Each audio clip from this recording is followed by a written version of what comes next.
The Clever Fox and the Boastful Monkey। एक दिन हरे भरे जंगल में जहाँ पैर हवा में राज बताते थे, दो बहुत अलग जीव रहते थे, एक चतुर लोमड़ी और एक गर्वित बंदर। फीनो लोमड़ी बहुत बुद्धिमान थी, जबकि मिको बंदर अपने कूदने की शौकीनता में मस्त था। मिको चिल्लाता, मैं सबसे बेहतरीन कूदने वाला हूँ, और सब जानवर तालियां बजाते। लेकिन धीरे धीरे जानवरों को मिको की बड़ाई से थकावट होने लगी।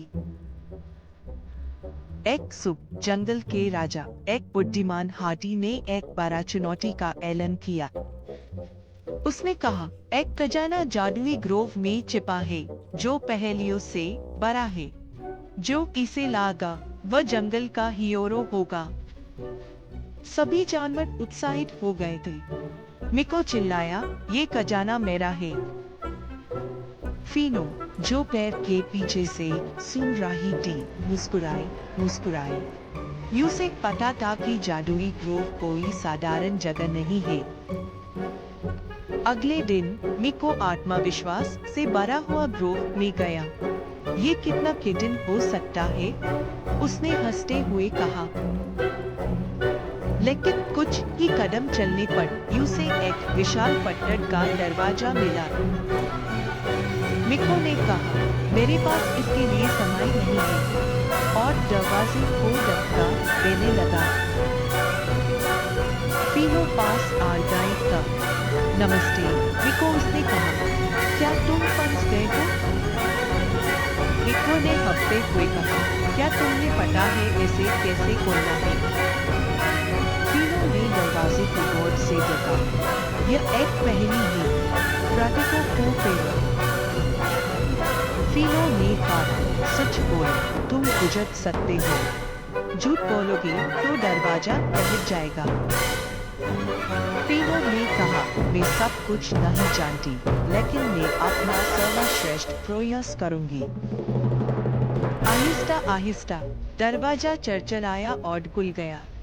मिको हक्का बक्का रह गया। फीनो मुस्कुराए। देखा, कभी कभी सब कुछ जानना सबसे समझदारी बड़ा उत्तर है। वे आगे बढ़े तो गहरे ग्रोव में उन्हें एक लटके हुए बैलों का पुल मिला। मिको दौड़ कर आगे बढ़ा। मैं कर लूंगा, उसने चिल्लाया।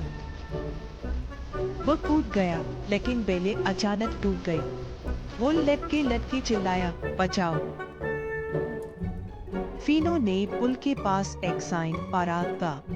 यह कहता है कि पुल एक समय में केवल एक प्राणी डोटा है। तुम जल्दी कूद गए। फीनो ने धीरे धीरे सुरक्षा बेल को खोला और मिको को सुरक्षित खींच लिया। शर्मिंदा लेकिन आभारी मिको ने कहा, धन्यवाद। एक साथ उन्होंने अंतिम कक्ष की ओर बढ़े। वहाँ एक चमकता खजाना रखा था। एक आवाज गूंज उठी, जो दिल से डरता है, वह खजाना ले जाएगा। मिको खजाने के पास दौड़ा, लेकिन हर बार जब उसने इसे छुआ, खजाना एक दर्पण में गायब हो जाता। फीनो चुपचाप बैठ गई और आंखें बंद कर ली। दिल से देखना का मतलब है दिखता पर ध्यान नहीं देना। उसने एक गहरी सांस ली, एक दर्पण के पास गई जो बिल्कुल कुछ भी नहीं दिखा रहा थे, और धीरे धीरे अपने पंजे से उसे छुआ। अचानक दर्पण चमकने लगा और असली खजाना सामने आ गया। आवाज फिर से बोली, तुमने परीक्षा पास की है। सभी जीव चकित रह गए। मिको ने चुपचाप देखा। रास्ते में मिको ने फीनो से कहा, मैंने सोचा कि चतुर होना मतलब दिखावा करना है, लेकिन अब मुझे समझ आ गया है। फीनो मुस्कुराए, और तुमने ये सब एक ही दिन में सीखा। यह भी चतुराई है। उस दिन से मिको बदल गया। वो अब भी मजाक करता और कूदता रहा, लेकिन अब अधिक सुनता और कम बड़ाई करता। फीनो और मिको अच्छे दोस्त बन गए। तारीफ से बड़ा है। सच्ची चतुराई दिखावे में नहीं होती, बल्कि सुनने, सोचने और दूसरों की मदद करने में होती है। हमेशा याद रखें, छोटे बच्चों, सुनना और सीखना सबसे बड़ा गुण है। आप भी अपने जीवन में इस कहानी से सीख सकते हैं। अगर आपको ये कहानी पसंद आए तो हमें लाइक करें और सब्सक्राइब करें।